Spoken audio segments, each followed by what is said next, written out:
Interesting. The Tulsi angle is an interesting one. You know, one of the many causes of concern for Tulsi Gabbard, and I think the reason you asked the question is that after Bashar al-Assad, gassed his own people and just did, all that horrible stuff during the Obama administration. After all of that, Tulsi Gabbard went to Damascus to sit with him, and you sort of scratch your head and say, "What the heck is happening there?"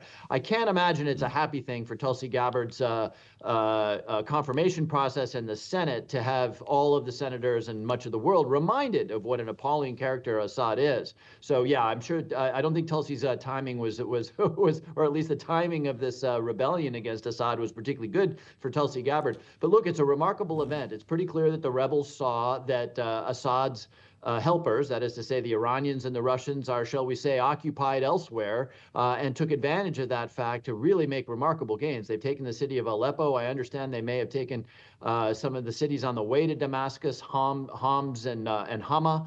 And it looks like the Assad regime is collapsing. And now, by the way, when I say collapsing, that doesn't mean that he's on a plane out of there, but it sort of feels like the regime now is in control largely of Damascus and the surrounding areas.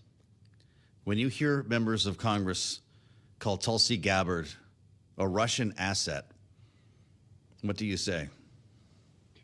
I am not a fan of hyperbole, and I think that people in positions of responsibility should be very careful about the language they use. There's no reason to believe that Tulsi Gabbard is a Russian asset.